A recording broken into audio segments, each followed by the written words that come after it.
Welcome to Winner's Voice, where timeless books inspire powerful minds and lasting success. Today, we bring you From Poverty to Power by James Allen, a classic guide to building a strong mindset, powerful habits, and achieving success. Let's begin. Introduction. In a special manner, it may be said that God blesses the author who consecrates his genius to such an uplifting theme as this, From Poverty to Power. He blesses him with a spiritual discernment beyond the ken of the most of men, and then puts a pen into his hand and tells him to tell us all about the truths he sees. Such a man is James Allen, the author of this book. Human nature is doing nobly. Our progress is splendidly inspiring. Of this there is much evidence. But of all the proofs, there is none greater than humanity's hunger for spiritual food and God's method of providing that food through such men as Mr. Allen. There was a time when such books as his would not have been happily received. Let us rejoice in the birthright of the blessed privilege of living in the 20th century. Its page in history is destined to record the greatest blessings yet given to mankind. We are standing in the gray of its early dawn. Many demons which have distressed humanity shall be put down before the evening of the 20th century arrives. One of them which is destined to be largely, if not completely, conquered is poverty. Mr. Allen is one of the battling braves of our 20th century morning. His weapons are effective, and one of the greatest of them, especially in the fight against the demon just mentioned, is his book, From Poverty to Power. Let it go forth and do its work. The Science Press. Forward. I looked around upon the world and saw that it was shadowed by sorrow and scorched by the fierce fires of suffering. And I looked for the cause. I looked around but could not find it. I looked in books, but could not find it. I looked within, and found there both the cause and the self-made nature of that cause. I looked again and deeper, and found a remedy. I found one law, the law of love, one life, the life of adjustment to that law, one truth, the truth of a conquered mind and a quiet and obedient heart. And I dreamed of writing a book which should help men and women, whether rich or poor, learned or unlearned, worldly or unworldly, to find within themselves the source of all success, all happiness, all accomplishment, all truth. And the dream remained with me, and at last became substantial. And now I send it forth into the world on its mission of healing and blessedness, knowing that it cannot fail to reach the homes and hearts of those who are waiting and ready to receive it. James Allen. Chapter 1. The lesson of evil, unrest, and pain and sorrow are the shadows of life. There is no heart in all the world that has not felt the sting of pain, no mind that has not been tossed upon the dark waters of trouble, no eye that has not wept the hot, blinding tears of unspeakable anguish. There is no household where the great destroyers, disease and death, have not entered, severing heart from heart, and casting over all the dark pall of sorrow. In the strong and apparently indestructible meshes of evil all are more or less fast caught, and pain, unhappiness, and misfortune wait upon mankind, with the object of escaping, or in some way mitigating this overshadowing gloom.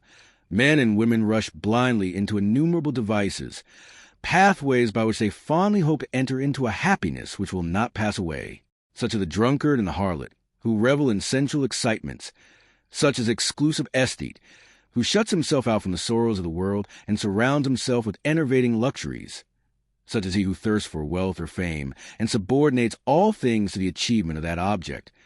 And such are they who seek consolation in performance of religious rites. And to all the happiness sought seems to come, and the soul for a time is lulled into a sweet security and an intoxicating forgetfulness of the existence of evil. But the day of disease comes at last, or some great sorrow, temptation, or misfortune breaks suddenly in on the unfortified soul, and the fabric of its fancied happiness is torn to shreds. So, over the head of every personal joy hangs the Damocletian sword of pain, ready at any moment to fall and crush the soul of him who is unprotected by knowledge. The child cries to be a man or woman. The man and woman sigh for the lost felicity of childhood. The poor man chafes under the chains of poverty by which he is bound, and the rich man often lives in fear of poverty or scours the world in search of an elusive shadow he calls happiness. Sometimes the soul feels that it has found secure peace and happiness in adopting a certain religion, in embracing an intellectual philosophy, or in building up an intellectual or artistic ideal. But some overpowering temptation proves a religion to be inadequate or insufficient. The theoretical philosophy is found to be a useless prop, or in a moment The idealistic statue upon which the devotee has for years been laboring is shattered into fragments at his feet. Is there then no way of escape from pain and sorrow? Are there no means by which the bonds of evil may be broken? Is permanent happiness, secure prosperity, an abiding peace a foolish dream? No, there is a way, and I speak it with gladness, by which evil can be slain forever. There is a process by which disease, poverty, or any adverse condition or circumstance can be put on one side never to return. There is a method by which a permanent prosperity can be secured, free from all fear of the return of adversity. And there is a practice by which unbroken and unending peace and bliss can be partaken of and realized. And the beginning of the way which leads to this glorious realization is the acquirement of a right understanding of the nature of evil. It is not sufficient to deny or ignore evil. It must be understood. It is not enough to pray to God to remove the evil. You must find out why it is there and what lesson it has for you. It is of no avail to fret and fume and chafe at the chains which bind you. You must know why and how you are bound. Therefore, reader, you must get outside yourself and must begin to examine and understand yourself. You must cease to be a disobedient child in the school of experience and must begin to learn, with humility and patience, the lessons that are set for your edification and ultimate perfection. For evil, when rightly understood, is found to be not an unlimited power or principle in the universe, but a passing phase of human experience, and it therefore becomes a teacher to those who are willing to learn. Evil is not an abstract something outside yourself. It is an experience in your own heart, and by patiently examining and rectifying your heart, you will be gradually led into the discovery of the origin and nature of evil, which will necessarily be followed by its complete eradication. All evil is corrective and remedial, and is therefore not permanent. It is rooted in ignorance of the true nature and relation of things. And so long as we remain in that state of ignorance, we remain subject to evil. There is something in the universe which is not the result of ignorance, and which would not, if we were ready and willing to learn its lesson, lead us to higher wisdom and then vanish away. But men remain in evil, and it does not pass away because men are not willing or prepared to learn the lesson which it came to teach them. I knew a child who, every night when his mother took it to bed, cried to be allowed to play with a candle. And one night, when the mother was off guard for a moment, the child took hold of the candle. The inevitable result followed, and the child never wished to play with the candle again. By its one foolish act it learned, and learned perfectly the lesson of obedience, and entered into the knowledge that fire burns. And this incident is a complete illustration of the nature, meaning, and ultimate result of all sin and evil. As the child suffered through its own ignorance of the real nature of fire, so older children suffer through their ignorance of the real nature of the things which they weep for and strive after, and which harm them when they are secured. The only difference being that in the latter case the ignorance and evil are more deeply rooted and obscure. Evil has always been symbolized by darkness, and good by light, and hidden within the symbol is contained the perfect interpretation, the reality. For just as light always floods a universe, and darkness is only a mere speck or shadow cast by a small body intercepting a few rays of the illimitable light, so the light of the supreme good is a positive in life, giving power which floods a universe, and evil the insignificant shadow cast by the self that intercepts and shuts off the illuminating rays which strive for entrance. When night folds a world in its black impenetrable mantle, no matter how dense the darkness, it covers but the small space of half our little planet, while the whole universe is ablaze with living light, and every soul knows that will awake in the light in the morning. Know, then, that when the dark night of sorrow, pain, or misfortune settles down upon your soul, and you stumble along with weary and uncertain steps, that you are merely intercepting your own personal desires between yourself and the boundless light of joy and bliss, and the dark shadow that covers you is cast by none and nothing but yourself. And just as the darkness without is but a negative shadow, an unreality which comes from nowhere, goes to nowhere, and has no abiding dwelling place, so the darkness within is equally a negative shadow passing over the evolving and light-born soul. But I fancy I hear someone say, why pass through the darkness of evil at all?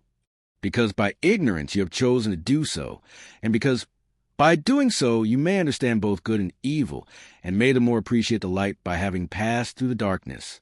As evil is a direct outcome of ignorance, so when the lessons of evil are fully learned, ignorance passes away, and wisdom takes its place.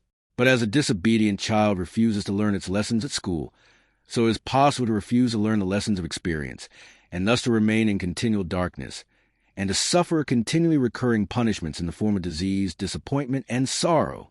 He, therefore, who would shake himself free of the evil which encompasses him, must be willing and ready to learn, and must be prepared to undergo that disciplinary process without which no grain of wisdom or abiding happiness and peace can be secured. A man may shut himself up in a dark room and deny that the light exists, but it is everywhere without, and darkness exists only in his own little room. So, you may shut out the light of truth, or you may begin to pull down the walls of prejudice, self-seeking and error which you build around yourself, and so let in the glorious and omnipresent light. By earnest self-examination strive to realize, and not merely hold as a theory, that evil is a passing phase, a self-created shadow, that all your pains, sorrows, and misfortunes have come to you by a process of undeviating and absolutely perfect law, have come to you because you deserve and require them, and that by first enduring and then understanding them, you may be made stronger, wiser, nobler.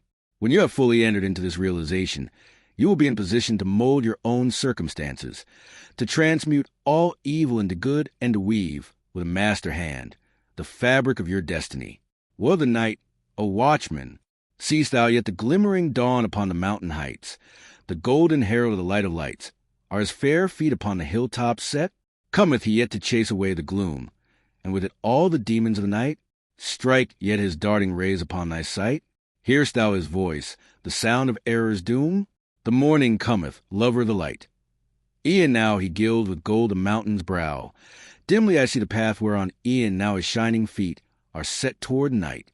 Darkness shall pass away, and all the things that love the darkness, and that hate the light shall disappear forever with the night. Rejoice. For thus the speeding herald sings. Chapter 2. The world a reflex of mental states what you are, so is your world.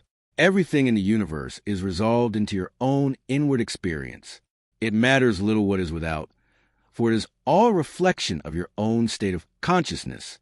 It matters everything what you are within, for everything without will be mirrored and colored accordingly. All that you positively know is contained in your own experience. All that you ever will know must pass through the gateway of experience, and so become part of yourself.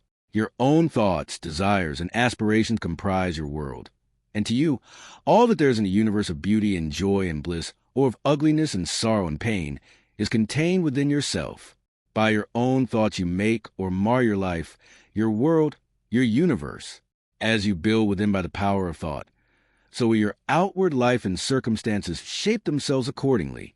Whatsoever you harbor in the inmost chambers of your heart will, sooner or later by the inevitable law of reaction, shape itself in your outward life. The soul that is impure, sordid, and selfish is gravitated with unerring precision toward misfortune and catastrophe. The soul that is pure, unselfish, and noble is gravitating with equal precision toward happiness and prosperity. Every soul attracts its own, and nothing can possibly come to it that does not belong to it.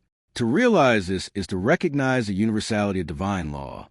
The incidents of every human life, which both make and mar, are drawn to it by the quality and power of its own inner thought life.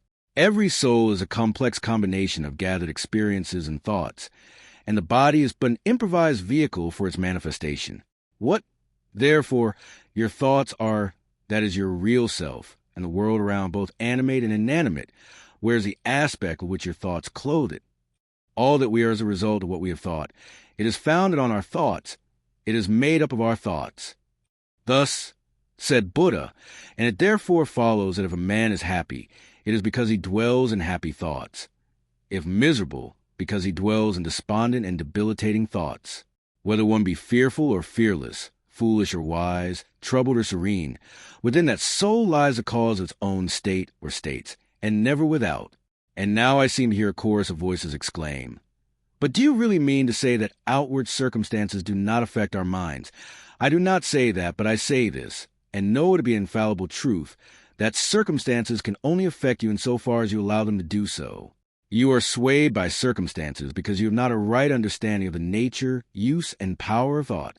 You believe, and upon this little word belief hang all our sorrows and joys, that outward things have the power to make or mar your life. By so, Doing you submit to those outward things, confess that you are their slave, and that your unconditional master.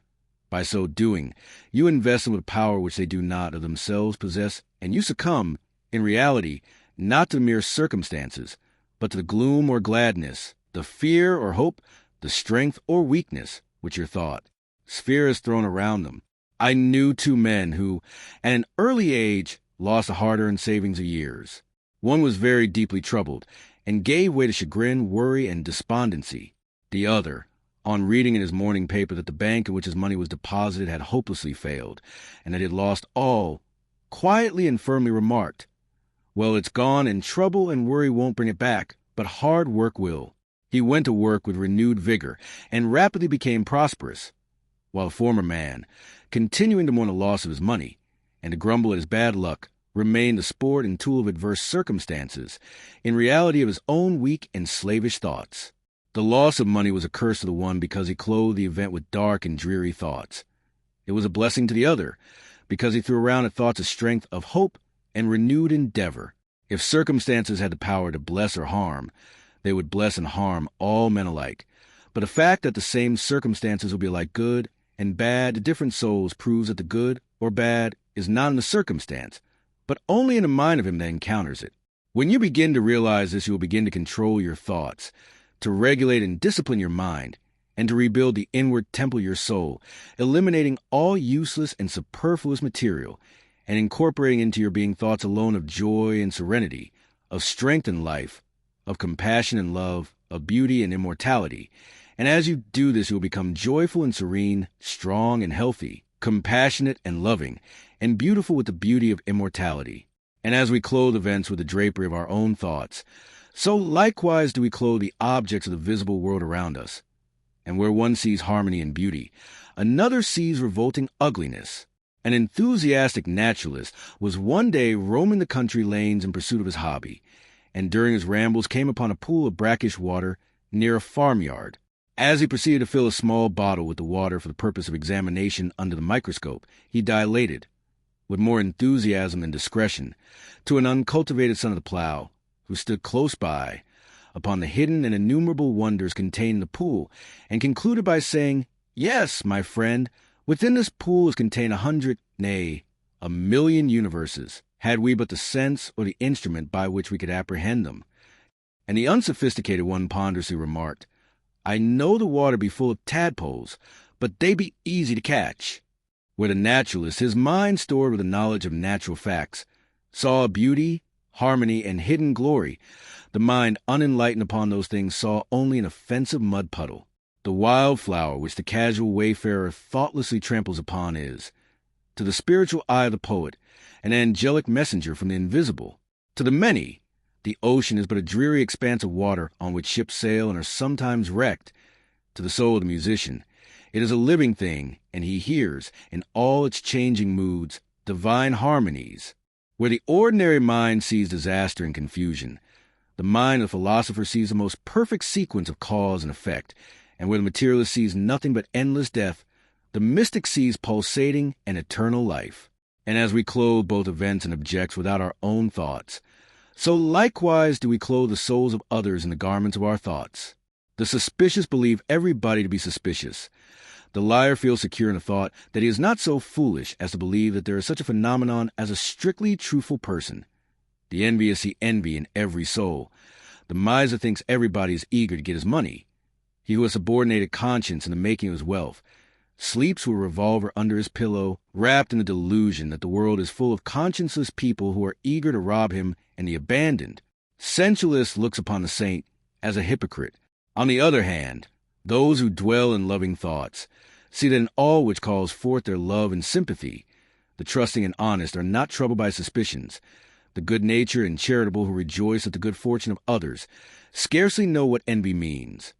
And he who has realized the divine within himself recognizes it in all beings, even in the beasts.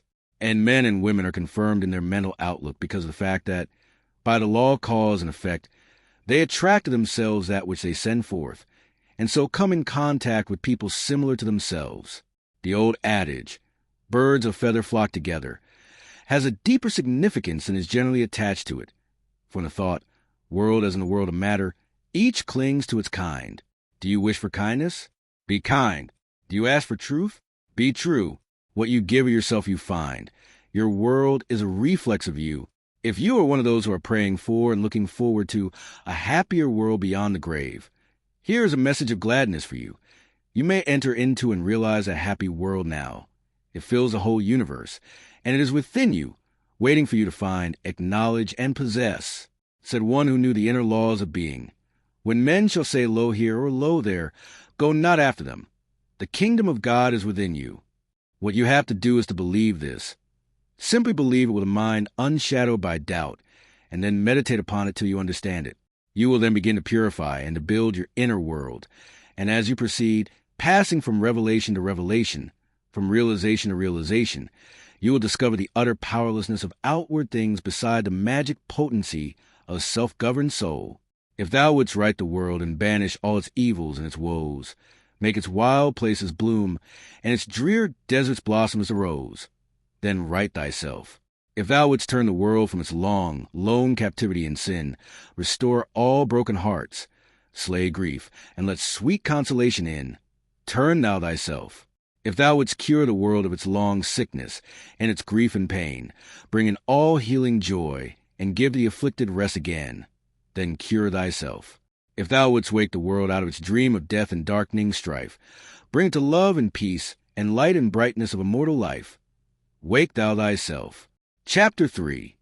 The way out of undesirable conditions, having seen and realized that evil is but a passing shadow thrown by the intercepting self across the transcendent form of the eternal good, and that the world is a mirror in which each sees a reflection of himself, we now ascend by firm and easy steps to that plane of perception whereon is seen and realize the vision of the law. With this realization comes the knowledge that everything is included in a ceaseless interaction of cause and effect, and that nothing can possibly be divorced from law, from a most trivial thought, word, or act of man, up to the groupings of celestial bodies. Law reigns supreme. No arbitrary condition can, even for one moment, exist, for such a condition would be a denial and an annihilation of law. Every condition of life is, therefore, bound up in an orderly and harmonious sequence, and the secret and cause of every condition is contained within itself, the law. Whatsoever a man sows, that shall he also reap, is inscribed in flaming letters upon the portal of eternity, and none can deny it, none can cheat it, none can escape it. He who puts his hand in the fire must suffer the burning until such time as it has worked itself out, and neither curses nor prayers can avail to alter it. And precisely the same law governs the realm of mind. Hatred, anger, jealousy, envy, lust, covetousness, all these are fires which burn, and whoever even so much as touches them must suffer the torments of burning. All these conditions of mind are rightly called evil, for they are the efforts of the soul to subvert, in its ignorance, the law, and they, therefore, lead to chaos and confusion within, and are sooner or later actualized in the outward circumstances as disease, failure, and misfortune, coupled with grief, pain, and despair. Whereas love, gentleness, goodwill, purity are cooling airs which breathe peace upon the soul that woos them, and, being in harmony with the eternal law, they become actualized in the form of health, peaceful surroundings, and undeviating success and good fortune. A thorough understanding of this great law which permeates the universe leads to the acquirement of that state of mind known as obedience. To know that justice, harmony, and love are supreme in the universe is likewise to know that all adverse and painful conditions are the result of our own disobedience to that law. Such knowledge leads to strength and power, and it is upon such knowledge alone that a true life and an enduring success and happiness can be built.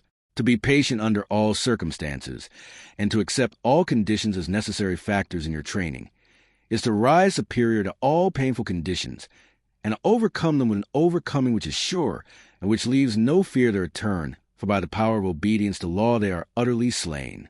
Such an obedient one is working in harmony with the law, has in fact identified himself with the law, and whatsoever he conquers forever. Whatsoever he builds can never be destroyed. The cause of all power, as of all weakness, is within. The secret of all happiness, as of all misery, is likewise within. There is no progress apart from unfoldment within, and no sure foothold of prosperity or peace except by orderly advancement in knowledge. You say you are chained by circumstances. You cry out for better opportunities, for a wider scope, for improved physical conditions. And perhaps you inwardly curse the fate that binds you hand and foot. It is for you that I write. It is to you that I speak. Listen, and let my words burn themselves into your heart, for that which I say to you is truth. You may bring about that improved condition in your outward life which you desire, if you will unswervingly resolve to improve your inner life. I know this pathway looks barren at its commencement. Truth always does. It is only error and delusion which are first inviting and fascinating.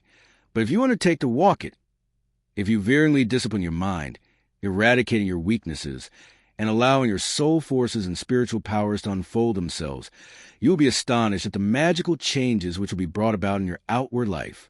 As you proceed, golden opportunities will be strewn across your path, and the power and judgment to properly utilize them will spring up within you. Genial friends will come unbidden to you. Sympathetic souls will be drawn to you as the needle is to the magnet, and books and all outward aid that you require will come to you unsought. Perhaps the chains of poverty hang heavily upon you, and you are friendless and alone, and you long with an intense longing that your load may be lightened. But the load continues, and you seem to be enveloped in an ever-increasing darkness. Perhaps you complain, you bewail your lot, you blame your birth, your parents, your employer, or the unjust powers who bestowed upon you so undeserved of poverty and hardship, and upon another affluence and ease. Cease your complaining and fretting. None of these things which you blame are the cause of your poverty. The cause is within yourself, and where the cause is, there is the remedy. The very fact that you are a complainer shows that you deserve your lot, shows that you lack that faith which is the ground of all effort and progress. There is no room for a complainer in a universe of law, and worry is soul suicide. By your very attitude of mind, you are strengthening the chains which bind you, and are drawn about you the darkness by which you are enveloped. Alter your outlook upon life, and your outward life will alter. Build yourself up in the faith and knowledge, and make yourself worthy of better surroundings and wider opportunities. Be sure, first of all, that you are making the best of what you have. Do not delude yourself into supposing that you can step into greater advantages whilst overlooking smaller ones. For if you could, the advantage would be impermanent, and you would quickly fall back again in order to learn the lesson which you had neglected. As the child at school must master one standard before passing on to the next, so, before you can have that greater good which you so desire, must you faithfully employ that which you already possess. The parable of the talents is a beautiful story illustrative of this truth. For does it not plainly show that if we misuse, neglect, or degrade that which we possess, be it ever so mean and insignificant, even that little will be taken from us? For by our conduct we show that we are unworthy of it. Perhaps you are living in a small cottage and are surrounded by unhealthy and vicious influences. You desire a larger and more sanitary residence. Then you must fit yourself for such a residence by first of all making your cottage, as far as possible, a little paradise. Keep it spotlessly clean. Make it look as pretty and sweet as your limited means will allow. Cook your plain food with all care, and arrange your humble table as tastefully as you possibly can. If you cannot afford a carpet, let your rooms be carpeted with smiles and welcomes, fastened down with the nails of kind words driven in with the hammer of patience. Such a carpet will not fade in the sun, and constant use will never wear it away. By so ennobling your present surroundings, you will rise above them, and above in need of them, and at the right time you will pass on into the better house and surroundings which have all along been waiting for you, and which you have fitted yourself to occupy. Perhaps you desire more time for thought and effort, and feel that your hours of labor are too hard and long. Then see to it that you are utilizing to the fullest possible extent what little spare time you have. It is useless to desire more time if you are already wasting what little you have, for you would only grow more indolent and indifferent. Even poverty and lack of time and leisure are not the evils that you imagine they are, and if they hinder you in your progress, it is because you have clothed them in your own weaknesses, and the evil that you see in them is really in yourself. Endeavor to fully and completely realize that in so far as you shape and mold your mind, you are the maker of your destiny, and as by the transmuting power of self-discipline you realize this more and more, you will come to see that these so-called evils may be converted into blessings. You will then utilize your poverty for the cultivation of patience, hope, and courage, and your lack of time in the gaining of promptness of action and decision of mind. by seizing the precious moments as they present themselves for your acceptance. As in the rankest soil the most beautiful flowers are grown, so in the dark soil of poverty the choicest flowers of humanity have developed and bloomed. Where there are difficulties to cope with and unsatisfactory conditions to overcome, their virtue most flourishes and manifests its glory. It may be that you are in the employ of a tyrannous master or mistress, and you feel that you are harshly treated. Look upon this also as necessary to your training. Return unkindness with your employer's gentleness and forgiveness. Practice unceasingly patience and self-control. Turn the disadvantage to account by utilizing it for the gaining of mental and spiritual strength, and by your silent example and influence you will thus be teaching your employer, will be helping him to grow ashamed of his conduct, and will at the same time be lifting yourself up to that height of spiritual attainment by which you will be enabled to step into new and more congenial surroundings at the time when they are presented to you.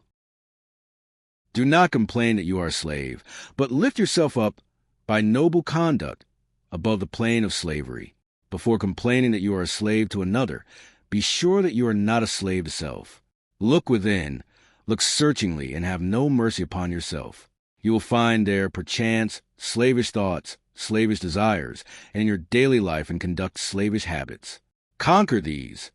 Cease to be a slave to self, and no man will have the power to enslave you. As you overcome self, you will overcome all adverse conditions, and every difficulty will fall before you. Do not complain that you are oppressed by the rich. Are you sure that if you gained riches you would not be an oppressor yourself? Remember that there is the eternal law, which is absolutely just, and that he who oppresses today must himself be oppressed tomorrow, and from this there is no way of escape. And perhaps you, yesterday, in some former existence, were rich and an oppressor, and that you are now merely paying off the debt which you owe to the great law. Practice, therefore, fortitude and faith. Dwell constantly in mind upon the eternal justice, the eternal good.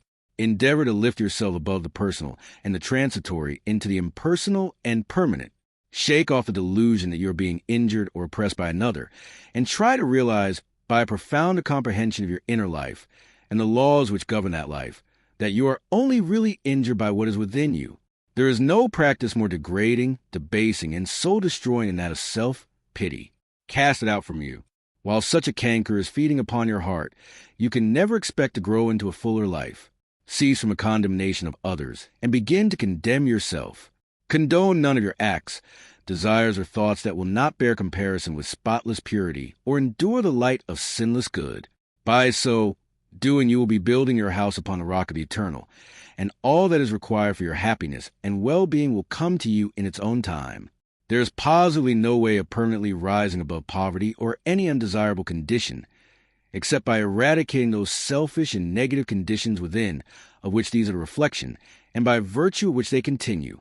The way to true riches is to enrich the soul by the acquisition of virtue. Outside of real heart virtue, there is neither prosperity nor power, but only the appearances of these.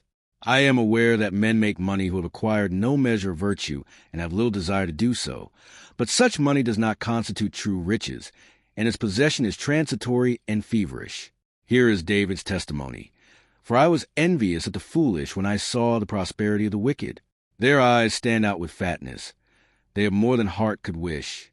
Verily, I have cleansed my heart in vain, and washed my hands in innocence. When I thought to know this, it was too painful for me, until I went into the sanctuary of God, then understood their end. The prosperity of the wicked was a great trial to David, until he went into the sanctuary of God, and then he knew their end. You likewise may go into that sanctuary. It is within you. It is that state of consciousness which remains when all that is sordid and personal and impermanent is risen above, and universal and eternal principles are realized. That is the God state of consciousness. It is the sanctuary of the Most High. When by long strife and self-discipline you have succeeded in entering the door of that holy temple, you will perceive, with unobstructed vision, the end and fruit of all human thought and endeavor, both good and evil. You will then no longer relax your faith when you see the immoral man accumulating outward riches, for you will know that he must come again to poverty and degradation. The rich man who is barren of virtue is, in reality, poor, and as surely as the waters of the river are drifting to the ocean, so surely is he, in the midst of all his riches, drifting towards poverty and misfortune. And though he die rich, yet must he return to reap the bitter fruit of all of his immorality. And though he become rich many times, yet as many times must he be thrown back into poverty, until by long experience and suffering he conquers the poverty within. But the man who is outwardly poor, yet rich in virtue, is truly rich, and in the midst of all his poverty he is surely traveling towards prosperity, and abounding joy and bliss await his coming. If you would become truly and permanently prosperous, you must first become virtuous. It is therefore unwise to aim directly at prosperity, to make it the one object of life, to reach out greedily for it. To do this is to ultimately defeat yourself, but rather aim at self-perfection. Make useful and unselfish service the object of your life, and ever reach out hands of faith toward the supreme and unalterable good.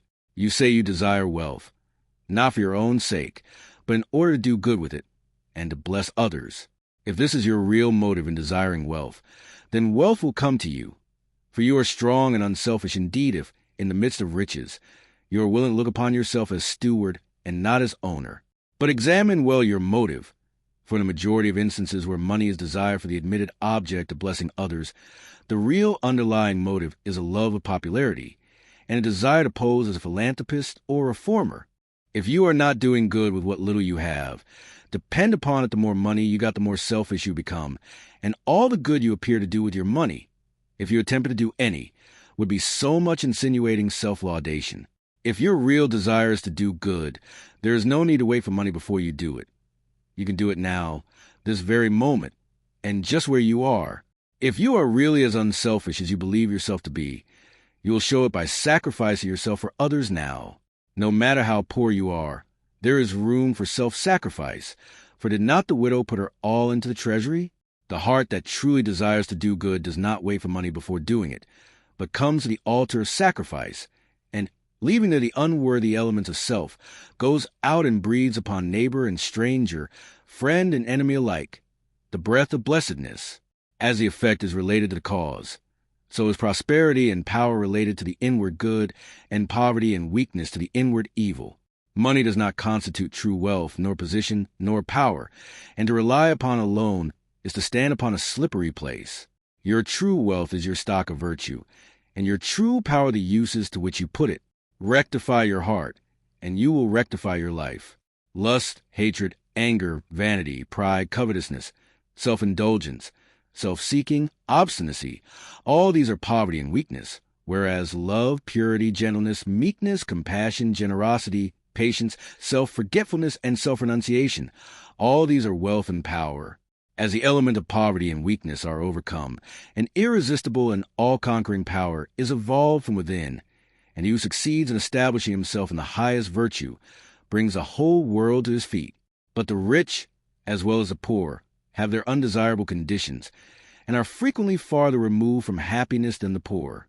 And here we see how happiness depends, not upon outward aids or possessions, but upon the inward life. Perhaps you are an employer, and you have endless trouble with those whom you employ. And when you do get good and faithful servants, they quickly leave you. As a result, you are beginning to lose, or have completely lost, your faith in human nature.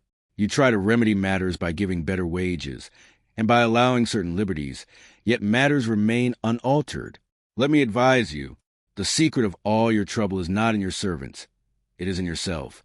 And if you look within, with a humble and sincere desire to discover and eradicate your error, you will, sooner or later, find the origin of all your unhappiness. It may be some selfish desire or lurking suspicion or unkind attitude of mind which sends out its poison upon those about you and reacts upon yourself, even though you may not show it in your manner or speech. Think of your servants with kindness, consider their happiness and comfort, and never demand of them that extremity of service which you yourself would not care to perform were you in their place. Rare and beautiful is a humility of soul by which a servant entirely forgets himself and his master's good, but far rarer and beautiful the divine beauty is that nobility of soul by which a man, forgetting his own happiness, seeks the happiness of those who are under his authority and who depend upon him for their bodily sustenance. And such a man's happiness is increased tenfold, nor does he need complain of those whom he employs, said a well-known and extensive employer of labor, who never needs to dismiss an employer. I have always had the happiest relations with my work people. If you ask me how it is to be accounted for, I can only say that it has been my aim from the first to do to them as I would wish to be done by. Herein lies the secret by which all desirable conditions are secured, and all that are undesirable are overcome. Do you say that you are lonely and unloved, and have not a friend in the world? Then, I pray you, for the sake of your own happiness, blame nobody but yourself. Be friendly towards others, and friends will soon flock round you. Make yourself pure and lovable, and you will be loved by all, whatever conditions are rendering your life burdensome. You may pass out of and beyond them by developing and utilizing within you the transforming power of self-purification and self-conquest. Be it the poverty which galls, and remember that the poverty upon which I have been dilating is that poverty which is a source of misery, and not that voluntary poverty which is the glory of emancipated souls, or the riches which burden, or the many misfortunes, griefs, and annoyances which form the dark background of the web of life. You may overcome them by overcoming the selfish elements within which give them life. It matters not that by the unfailing law there are past thoughts and acts to work out and to atone for, as, by the same law, we are setting in motion, during every moment of our life, fresh thoughts and acts, and we have the power to make them good or ill. Nor does it follow that if a man, reaping what is sown, must lose money or forfeit position, that he must also lose his fortitude or forfeit his uprightness. And it is in these that his wealth and power and happiness are to be found. He who clings to self is his own enemy, and is surrounded by enemies. He who relinquishes self is his own savior, and is surrounded by friends like a protecting belt. Before the divine radiance of a pure heart all darkness vanishes, and all clouds melt away, and he who has conquered self has conquered the universe. Come, then, out of your poverty, come out of your pain, come out of your troubles and sighings and complainings and heartaches, and loneliness by coming out of yourself. Let the old tattered garment of your petty selfishness fall from you, and put on the new garment of universal love. You will then realize the inward heaven, and it will be reflected in all your outward life. He who sets his foot firmly upon the path of self-conquest, who walks, aided by the staff of faith, the highway of self-sacrifice, will assuredly achieve the highest prosperity, and will reap abounding and enduring joy and bliss. To them that seek the highest good all things observe the wisest ends. Naught comes as ill, and wisdom lends wings to all shapes of evil brood. The darkening sorrow veils a star that waits to shine with gladsome light. Hell waits on heaven, and after night comes golden glory from afar. Defeats are steps by which we climb with purer aim and nobler ends. Loss leads to gain, and joy attends true footsteps up the hills of time. Pain leads to paths of holy bliss, to thoughts and words and deeds divine, and clouds that gloom and rays that shine, along life's upward highway kiss. Misfortune does but cloud the way whose end and summit in the sky of bright success, sun-kissed and high, awaits our seeking and our stay. The heavy pall of doubts and fears that cloud the valley of our hopes, the shades of which the spirit copes, the bitter harvesting of tears, the heartaches, miseries, and griefs, the bruisings born of broken ties, all these are steps by which we rise to living ways of sound beliefs. Love, pitying, watchful, runs to meet the pilgrim from the land of fate. All glory and all good await the coming of obedient feet. Chapter 4. The silent power of thought. Controlling and directing one's forces, the most powerful forces in the universe are the silent forces, and in accordance with the intensity of its power does a force become beneficent when rightly directed and destructive when wrongly employed. This is a common knowledge in regard to mechanical forces, such as steam, electricity, etc., but few have yet learned to apply this knowledge to the realm of mind, where the thought forces most powerful of all are continually being generated and sent forth as currents of salvation or destruction.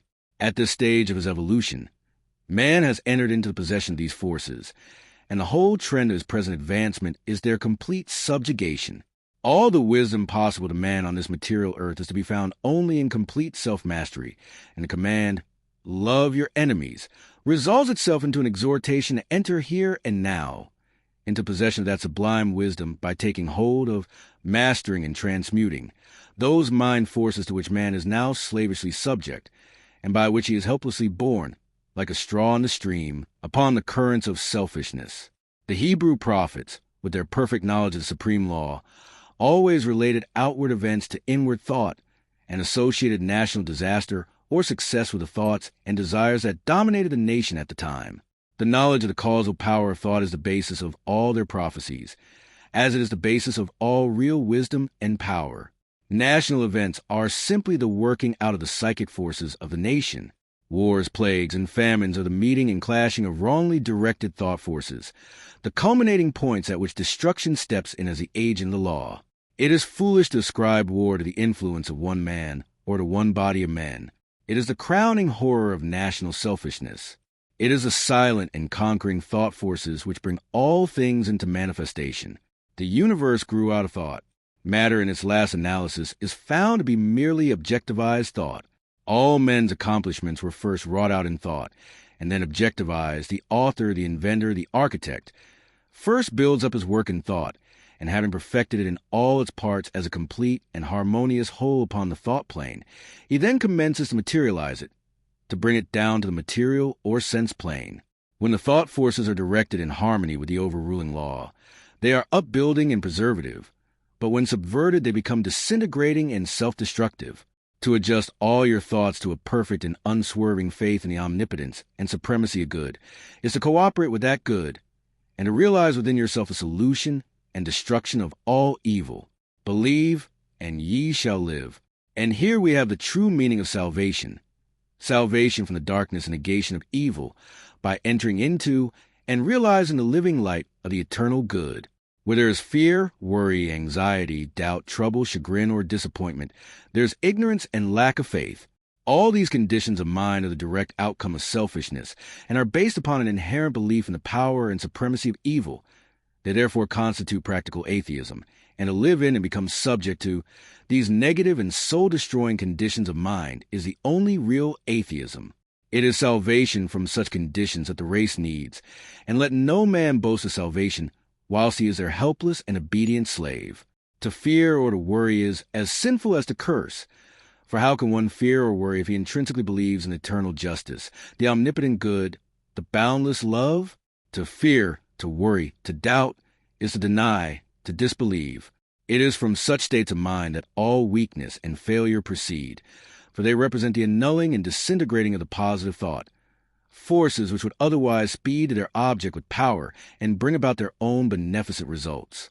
To overcome these negative conditions is to enter into a life of power, is to cease to be a slave, and to become a master, and there is only one way by which they can be overcome, and that is by steady and persistent growth in inward knowledge. To mentally deny evil is not sufficient. It must, by daily practice, be risen above and understood. To mentally affirm the good is inadequate. It must, by unswerving endeavor, be entered into and comprehended. The intelligent practice of self-control quickly leads to a knowledge of one's interior thought forces, and later on, to the acquisition of that power by which they are rightly employed and directed.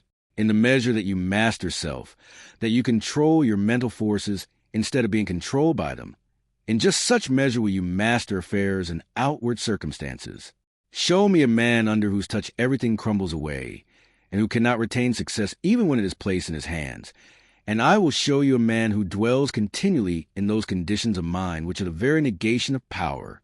To be forever wallowing in the bogs of doubt, to be drawn continually into the quicksands of fear, or blown ceaselessly about by the winds of anxiety, is to be a slave, and to live the life of a slave, even though success and influence be forever knocking at your door seeking for admittance. Such a man, being without faith and without self-government, is incapable of the right government of his affairs, and is a slave to circumstances, in reality a slave to himself. Such are taught by affliction, and ultimately pass from weakness to strength by the stress of bitter experience. Faith and purpose constitute the motive power of life. There is nothing that a strong faith and an unflinching purpose may not accomplish. By the daily exercise of silent faith, the thought forces are gathered together, and by the daily strengthening of silent purpose, those forces are directed toward the object of accomplishment.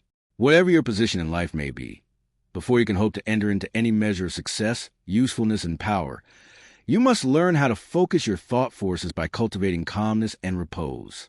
It may be that you are a businessman and you are suddenly confronted with some overwhelming difficulty or probable disaster. You grow fearful and anxious and are at your wit's end. To persist in such a state of mind would be fatal, For when anxiety steps in, correct judgment passes out.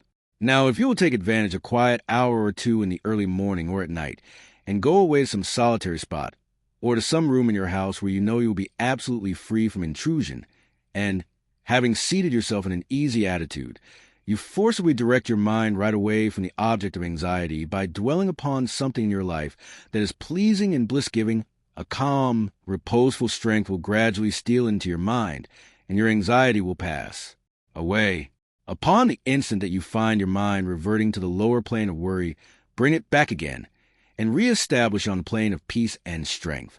When this is fully accomplished, you may then concentrate your whole mind upon the solution of your difficulty, and what was intricate and insurmountable to you in your hour of anxiety will be made plain and easy, and you will see, with that clear vision and perfect judgment which belong only to a calm and untroubled mind, the right course to pursue and the proper end to be brought about.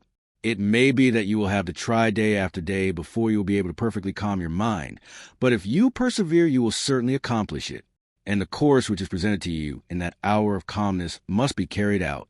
Doubtless, when you are again involved in the business of the day, and worries again creep in and begin to dominate you, you will begin to think that the course is a wrong or foolish one, but do not heed such suggestions. Be guided absolutely and entirely by the vision of calmness, and not by the shadows of anxiety. The hour of calmness is the hour of illumination and correct judgment. By such a course of mental discipline, the scattered thought forces are reunited and directed, like the rays of the searchlight, upon the problem at issue, with the result that it gives way before them. There is no difficulty, however great, but will yield before a calm and powerful concentration of thought, and no legitimate object, but may be speedily actualized by the intelligent use and direction of one's soul forces. Not until you have gone deeply and searchingly into your inner nature, and have overcome many enemies that lurk there, can you have any approximate conception of the subtle power of thought, of its inseparable relation to outward and material things, or of its magical potency, when rightly poised and directed, in readjusting and transforming the life conditions? Every thought you think is a force sent out, and in accordance with its nature and intensity will go out to seek a lodgment in minds receptive to it, and will react upon yourself for good or evil. There is ceaseless reciprocity between mind and mind, and a continual interchange of thought forces. Selfish and disturbing thoughts are so many malignant and destructive forces, messengers of evil, sent out to stimulate and augment the evil in other minds, which in turn send them back upon you with added power. While thoughts that are calm, pure, and unselfish are so many angelic messengers sent out into the world with health, healing, and blessedness upon their wings, counteracting the evil forces, pouring the oil of joy upon the troubled waters of anxiety and sorrow, and restoring to broken hearts their heritage of immortality. Think good thoughts, and they will quickly become actualized in your outward life in the form of good conditions. Control your soul forces, and you will be able to shape your outward life as you will. The difference between a Savior and a sinner is this, that the one has a perfect control of all the forces within him. The other is dominated and controlled by them. There is absolutely no other way to true power and abiding peace, but by self-control, self-government, self-purification. To be at the mercy of your disposition is to be impotent, unhappy, and of little real use in the world. The conquest of your petty likes and dislikes, your capricious loves and hates, your fits of anger, suspicion, jealousy, and all the changing moods to which you are more or less helplessly subject. This is a task you have before you, if you would weave into the web of life the golden threads of happiness and prosperity. In so far as you are enslaved by the changing moods within you, will you need to depend upon others and upon outward aids as you walk through life. If you would walk firmly and securely, and would accomplish any achievement, you must learn to rise above and control all such disturbing and retarding vibrations. You must daily practice a habit of putting your mind at rest, going into the silence, as it is commonly called. This is a method of replacing a troubled thought with one of peace, a thought of weakness with one of strength. Until you succeed in doing this, you cannot hope to direct your mental forces upon the problems and pursuits of life with any appreciable measure of success. It is a process of diverting one's scattered forces into one powerful channel. Just as a useless marsh may be converted into a field of golden corn or a fruitful garden by draining and directing the scattered and harmful streams into one well-cut channel. So, He who acquires calmness and subdues and directs the thought currents within himself, saves his soul, and fructifies his heart and life. As you succeed in gaining mastery over your impulses and thoughts, you will begin to feel, growing up within you, a new and silent power, and a settled feeling of composure and strength will remain with you. Your latent powers will begin to unfold themselves. And whereas formerly your efforts were weak and ineffectual, you will now be able to work with that calm confidence which commands success. And along with this new power and strength, there will be awakened within you that interior illumination known as intuition, and you will walk no longer in darkness and speculation, but in light and certainty. With the development of this soul, vision, judgment, and mental penetration will be incalculably increased, and there will evolve within you that prophetic vision by the aid of which you will be able to sense coming events and a forecast with remarkable accuracy, the result of your efforts. And in just a measure that you alter from within will your outlook upon life alter. And as you alter your mental attitude towards others, they will alter in their attitude and conduct towards you.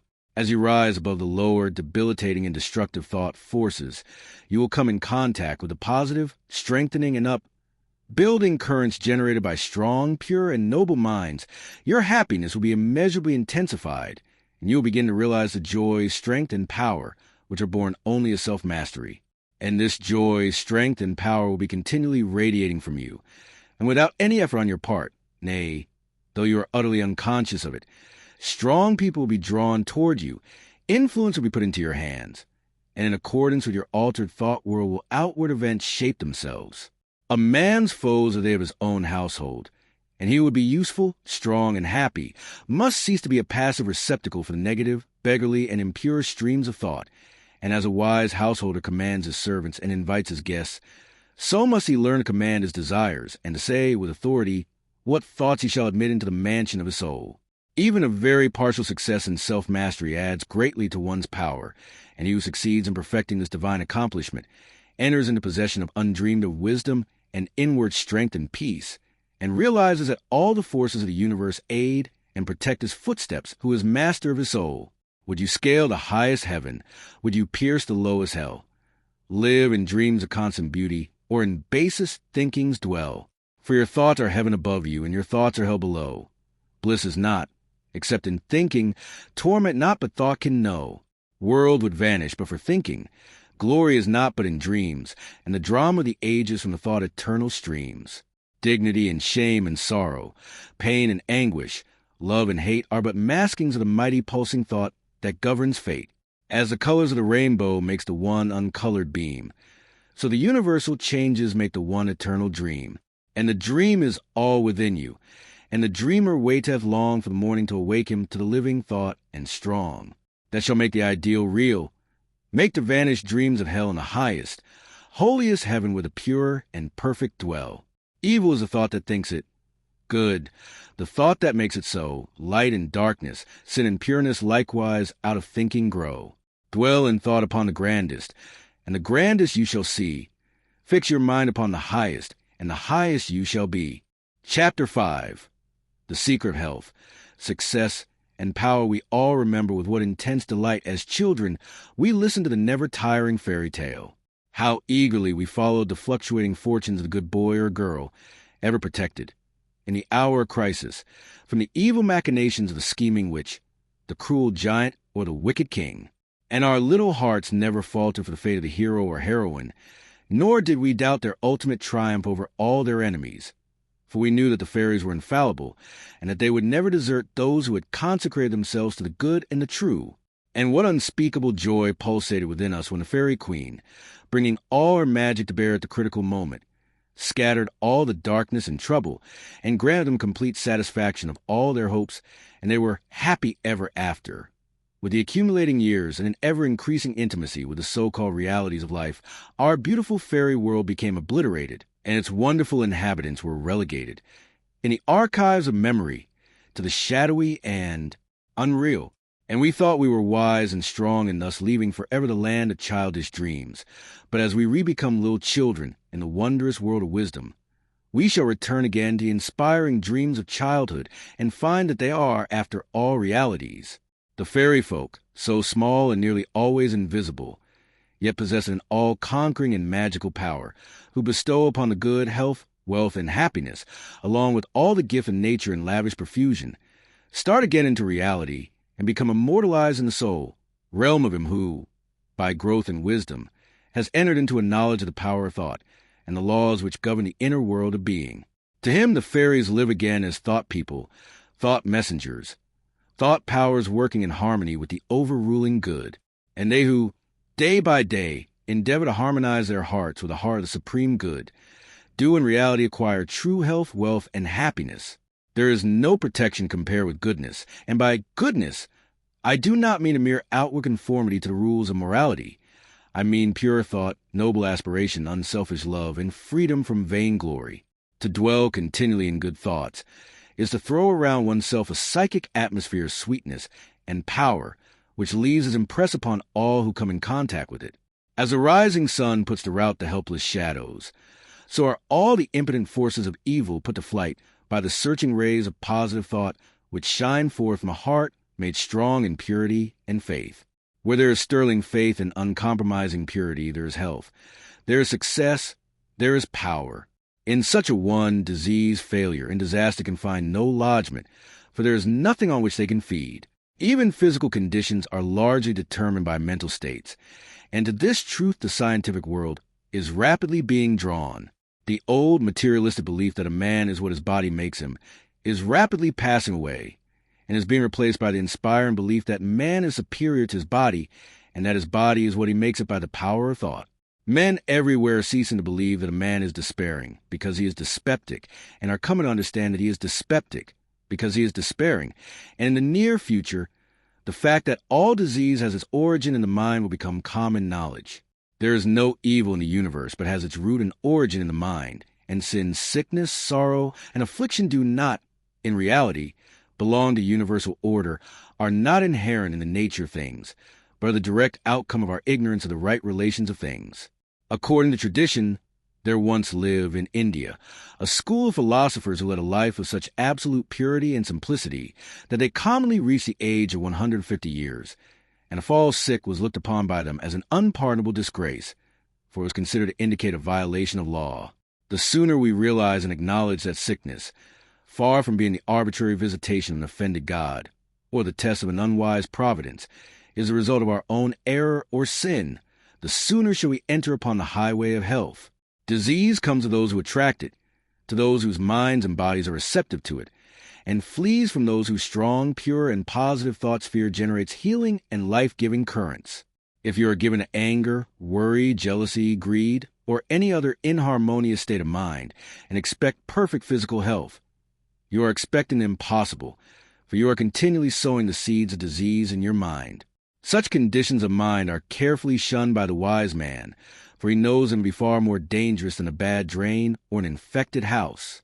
If you would be free from all physical aches and pains, and would enjoy perfect physical harmony, then put your mind in order and harmonize your thoughts.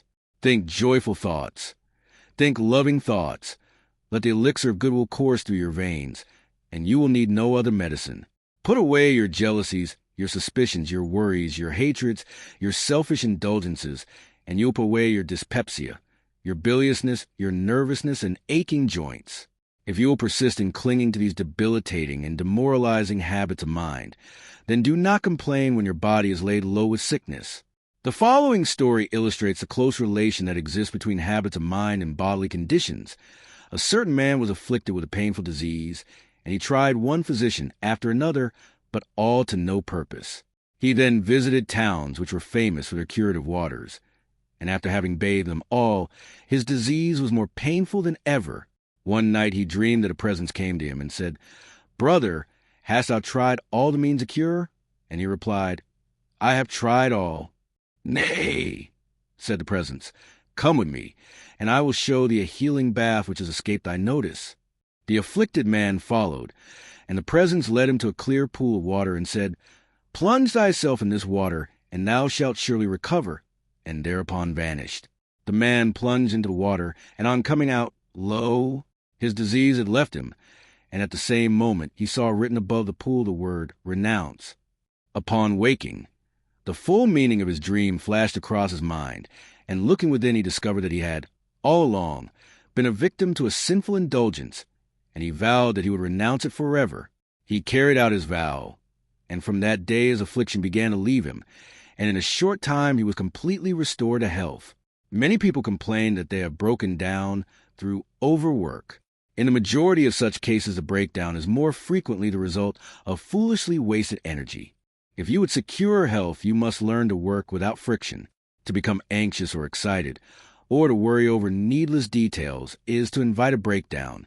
Work, whether brain or body, is beneficial and health-giving, and the man who can work with steady and calm persistence, freed from all anxiety and worry, and with his mind utterly oblivious to all but the work he has in hand, will not only accomplish far more than the man who is always hurried and anxious, but he will retain his health, a boon which the other quickly forfeits.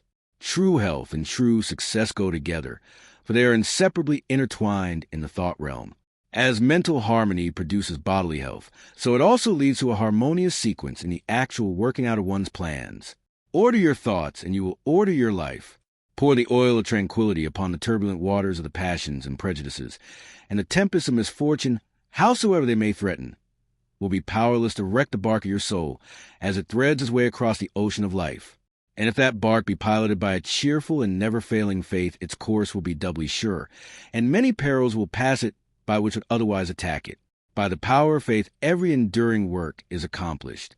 Faith in the Supreme, faith in the over-ruling law, faith in your work and in your power to accomplish that work. Here's a rock upon which you must build if you would stand and not fall, to follow under all circumstances the highest promptings within you, to be always true to the divine self, to rely upon the inward light, the inward voice, and pursue your purpose with a fearless and restful heart, believing that the future will yield unto you the need of every thought and effort, knowing that the laws of the universe can never fail, and that your own will come back to you with mathematical exactitude. This is faith and the living of faith. By the power of such a faith, the dark waters of uncertainty are divided. Every mountain of difficulty crumbles away, and the believing soul passes on unharmed. Strive, O reader, to acquire, above everything, the priceless possession of this dauntless faith, for it is a talisman of happiness, of success, of peace, of power, of all that makes life great and superior to suffering. Build upon such a faith, and you build upon the rock of the eternal, and with the materials of the eternal, and the structure that you erect will never be dissolved, for it will transcend all the accumulations of material luxuries and riches, the end of which is dust. Whether you are hurled into the depths of sorrow or lifted upon the heights of joy, ever retain your hold upon this faith. Ever return to it as your rock of refuge, and keep your feet firmly planted upon its immortal and immovable base. Centered in such a faith, you will become possessed of such a spiritual strength as will shatter, like so many toys of glass, all the forces of evil that are hurled against you, and you will achieve success such as the mere striver after worldly gain can never know or even dream of. If ye have faith and doubt not, ye shall not only do this, but if ye shall say unto this mountain, Be thou removed and be thou cast into the sea, it shall be done. There are those today, men and women tabernacled in flesh and blood, who have realized this faith, who live in it and by it day by day, and who, having put to the uttermost test, have entered into the possession of its glory and peace. Such have sent out the word of command, and the mountains of sorrow and disappointment, of mental weariness and physical pain, have passed from them and have been cast into the sea of oblivion. If you will become possessed of this faith, you will not need to trouble about your success or failure, and success will come. You will not need to become anxious about results, but will work joyfully and peacefully, knowing that right thoughts and right efforts will inevitably bring about right results. I know a lady who has entered into many blissful satisfactions, and recently a friend remarked to her, "Oh, how fortunate you are. You only have to wish for a thing and it comes to you." And it did, indeed, appear so on the surface.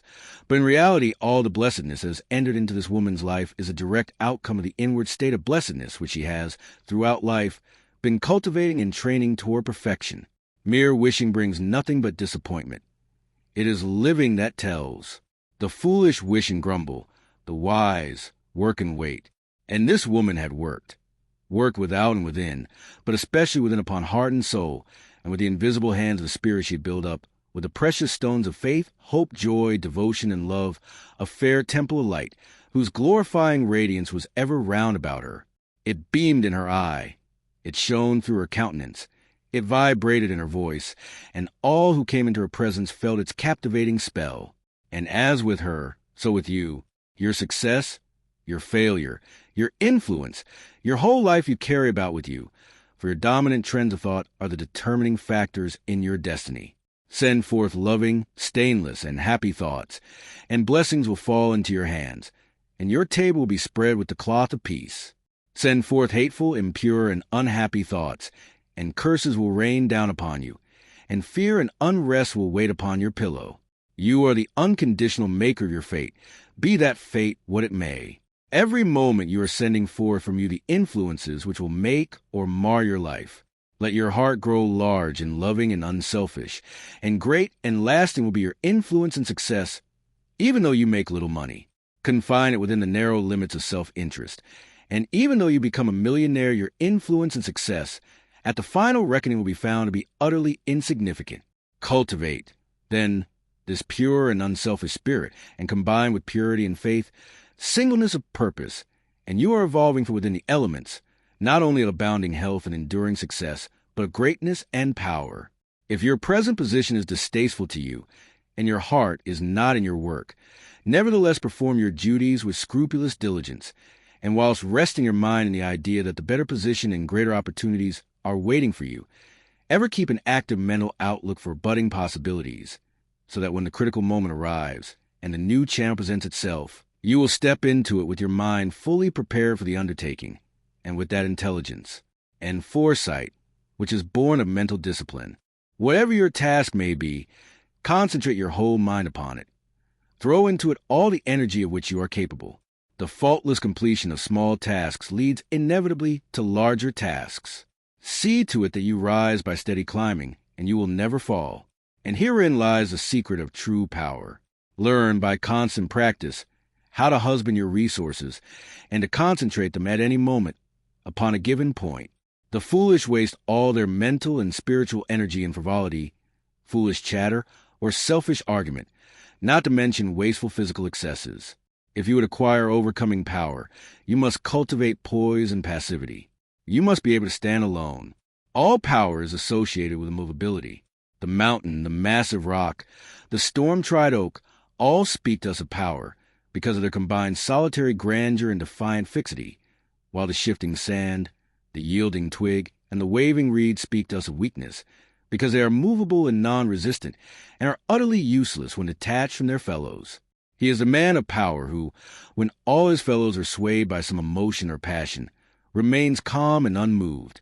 He only is fitted to command and control who has succeeded in commanding and controlling himself. The hysterical, the fearful, the thoughtless and frivolous, let such seek company, or they will fall for lack of support. But the calm, the fearless, the thoughtful and grave, let such seek the solitude of the forest, the desert, and the mountain top, and to their power more power will be added, and they will more and more successfully stem the psychic currents and whirlpools which engulf mankind. Passion is not power. It is the abuse of power, the dispersion of power. Passion is like a furious storm which beats fiercely and wildly upon the embattled rock, whilst power is like the rock itself, which remains silent and unmoved through it all. That was a manifestation of true power when Martin Luther, weary with the persuasions of his fearful friends, who were doubtful as to his safety should he go to Worms, replied, "If there were as many devils in Worms as there are tiles on the housetops, I would go." And when Benjamin Disraeli broke down in his first parliamentary speech and brought upon himself the derision of the House, that was an exhibition of germinal power when he exclaimed, "The day will come when you will consider an honor to listen to me." When that young man, whom I knew, passing through continual reverses and misfortunes, was mocked by his friends and told to desist from further effort, and he replied, "The time is not far distant when you will marvel at my good fortune and success," he showed that he was possessed of that silent and irresistible power which has taken him over innumerable difficulties and crowned his life with success. If you have not this power, you may acquire it by practice, and the beginning of power is likewise the beginning of wisdom. You must commence by overcoming those purposeless trivialities to which you have hitherto been a willing victim. Boisterous and uncontrolled laughter, slander and idle talk, and joking merely to raise a laugh.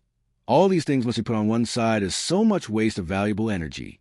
St. Paul never showed his wonderful insight into the hidden laws of human progress to greater advantage than when he warned the Ephesians against foolish talking and jesting, which is not convenient. For to dwell habitually in such practices is to destroy all spiritual power and life. As you succeed and render yourself impervious to such mental dissipations, you will begin to understand what true power is, and you will then commence to grapple with the more powerful desires and appetites which hold your soul in bondage, and bar the way to power, and your further progress will then be made clear. Above all, be a single aim, have a legitimate and useful purpose, and devote yourself unreservedly to it. Let nothing draw you aside. Remember that the double-minded man is unstable in all his ways. Be eager to learn, but slow to beg. Have a thorough understanding of your work, and let it be your own. And as you proceed, ever following the inward guide, the infallible voice, you will pass on from victory to victory, and will rise step by step to higher resting places, and your ever-broadening outlook will gradually reveal to you the essential beauty and purpose of life. Self purified, health will be yours. Faith protected, success will be yours. Self-governed, power will be yours, and all that you do will prosper. For, ceasing to be a disjointed unit, self-enslaved, you will be in harmony with the great law, working no longer against, but with the universal life, the eternal good. And what health you gain, it will remain with you. What success you achieve will be beyond all human computation, and will never pass away. And what influence and power you wield will continue to increase throughout the ages, for it will be a part of that unchangeable principle which supports the universe. This, then, is the secret of health, a pure heart and a well-ordered mind. This is the secret of success, an unfaltering faith and a wisely directed purpose, and to rein in, with unfaltering will, the dark steed of desire. This is the secret of power. All ways are waiting for my feet to tread, the light and dark, the living and the dead, the broad and narrow way, the high and low, the good and bad, and with quick step or slow, I now may enter any way I will, and find, by walking, which is good, which ill, and all good things my wandering feet await, if I but come, with vow inviolate, unto the narrow, high and holy way of heart-born purity, and therein stay, walking, secure from him who taunts and scorns, to flowery meads, across the path of thorns. And I may stand where health, success, and power await my coming, if, each fleeting hour, I cling to love and patience, and abide with stainlessness, and never step aside from high integrity. So shall I see at last a land of immortality, and I may seek and find, I may achieve, I may not claim, but losing may retrieve. The law bends not for me, but I must bend unto the law. If I would reach the end of my afflictions, if I would restore my soul to light and life, and weep no more, not mine the arrogant and selfish claim to all good things. Be mine the lowly aim to seek and find, to know and comprehend, and wisdom ward all holy footsteps wend. Nothing is mine to claim or to command, but all is mine to know and understand. Chapter 6. The secret of abounding happiness great is the thirst for happiness, and equally great is the lack of happiness. The majority of the poor long for riches, believing that their possession would bring them supreme and lasting happiness. Many who are rich, having gratified every desire and whim, suffer from ennui and repletion, and are farther from the possession of happiness even than the very poor. If we reflect upon this state of things, it will ultimately lead us to a knowledge of the all-important truth that happiness is not derived from mere outward possessions, nor misery from the lack of them. For if this were so, we should find the poor always miserable and the rich always happy, whereas the reverse is frequently the case. Some of the most wretched people whom I have known were those who were surrounded with riches and luxury, while some of the brightest and happiest people I have met were possessed of only the barest necessities of life. Many men who have accumulated riches have confessed that the selfish gratification which followed the acquisition of riches has robbed life of its sweetness, and that they were never so happy as when they were poor. What, then, is happiness, and how is it to be secured? Is it a figment, a delusion, and is suffering alone perennial? We shall find, after earnest observation and reflection, that all, except those who have entered the way of wisdom, believe that happiness is only to be obtained by the gratification of desire. It is this belief, rooted in the soil of ignorance and continually watered by selfish cravings, that is the cause of all the misery in the world. And I do not limit the word desire to the grosser animal cravings. It extends a higher psychic realm, where far more powerful, subtle, and insidious cravings hold in bondage the intellectual and refined, depriving them of all that beauty, harmony, and purity of soul whose expression is happiness. Most people will admit that selfishness is the cause of all the unhappiness in the world, but they fall under the soul-destroying delusion that it is somebody else's selfishness and not their own. When you are willing to admit that all your unhappiness is a result of your own selfishness, you will not be far from the gates of paradise. But so long as you are convinced that it is the selfishness of others that is robbing you of joy, so long will you remain a prisoner in your self-created purgatory. I'll be fed, and thou indeed shalt truly live. Cling to self, and you cling to sorrow. Relinquish self, and you enter into peace. To seek selfishly is not only to lose happiness, but even that which we believe to be the source of happiness. See how the glutton is continually looking about for a new delicacy wherewith to stimulate his deadened appetite, and how, bloated, burdened, and diseased, scarcely any food at last is eaten with pleasure, whereas he who has mastered his appetite, and not only does not seek, but never thinks of gustatory pleasure, finds delight in the most frugal meal, the angel form of happiness, which men, looking to the eyes of self, imagine they see in gratified desire, when classed is always found be the skeleton of misery. Truly, he that seeketh his life shall lose it, and he that losteth his life shall find it. Abiding happiness will come to you when, ceasing to selfishly cling, you are willing to give up. When you are willing to lose, unreservedly, that impermanent thing which is so dear to you, and which, whether you cling to it or not, will one day be snatched from you, then you will find that that which seemed to you like a painful loss turns out to be a supreme gain. To give up in order to gain, than this there is no greater delusion, nor no more prolific source of misery. But be willing to yield up and to suffer loss. This is indeed the way of life. How is it possible to find real happiness? By centering ourselves in those things which, by their very nature, must pass away. Abiding in real happiness can only be found by centering ourselves in that which is permanent. Rise, therefore, above the clinging to and the craving for impermanent things, and you will then enter into a consciousness of the eternal. And as rising above self, and by growing more and more into the spirit of purity, self-sacrifice, and universal love, you become centered in that consciousness. You will realize a happiness which is no reaction, and which can never be taken from you. The heart that has reached utter self-forgetfulness in its love for others has not only become possessed of the highest happiness, but has entered into immortality, for it has realized the divine. Look back upon your life, and you'll find that the moments of supremest happiness were those in which you uttered some word or performed some act of compassion or self-denying love. Spiritually, happiness and harmony are synonymous. Harmony is one phase of the great law whose spiritual expression is love. All selfishness is discord, and to be selfish is to be out of harmony with the divine order. As we realize that all-embracing love which is a negation of self, we put ourselves in harmony with the divine music, the universal song, and that ineffable melody, which is true happiness, becomes our own. Men and women are rushing hither and thither in the blind search for happiness and cannot find it, nor ever will until they recognize that happiness is already within them and round about them, filling the universe, and that they, in their selfish searching, are shutting themselves out from it. I followed happiness to make her mine, past towering oak and swinging ivy vine. She fled, I chased, o'er slanting hill and dale, o'er fields and meadows in the purpling vale, pursuing rapidly o'er dashing stream. I scaled the dizzy cliffs where eagles scream. I traversed swiftly every land and sea, but always happiness eluded me. Exhausted, fainting, I pursued no more, but sank to rest upon a barren shore. One came and asked for food, and one for alms. I placed the bread and gold in bony palms. One came for sympathy, and one for rest. I shared with every needy one my best. When lo, sweet happiness, with form divine, stood by me, whispering softly, I am thine.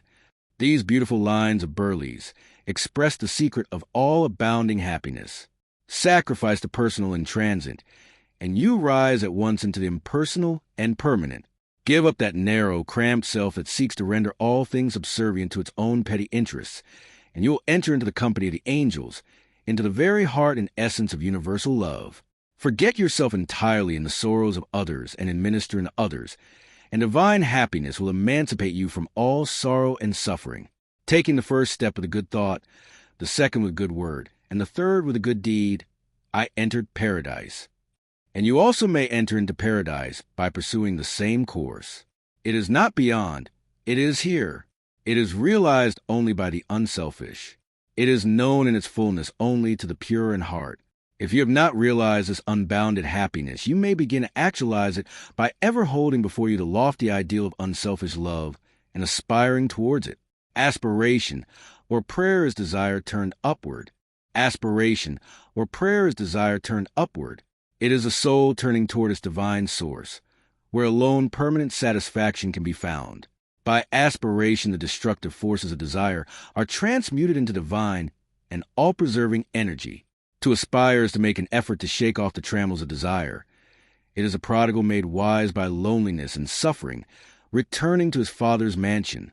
As you rise above the sword itself, as you break, one after another, the chains that bind you, will you realize the joy of giving, as distinguished from the misery of grasping, giving of your substance, giving of your intellect, giving of the love and light that is growing within you. You will then understand that it is indeed more blessed to give than to receive. But the giving must be of the heart without any taint of self, without desire for reward. The gift of pure love is always attended with bliss.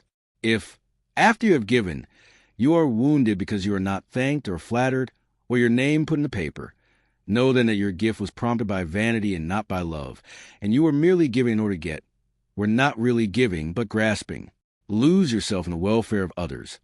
Forget yourself in all that you do. This is the secret of abounding happiness.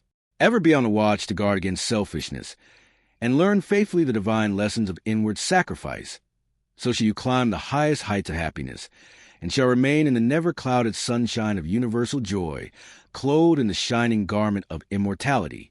Are you searching for the happiness that does not fade away? Are you looking for the joy that lives, and leaves no grievous day? Are you panting for the waterbrooks of love and life and peace? Then let all dark desires depart and selfish seeking cease.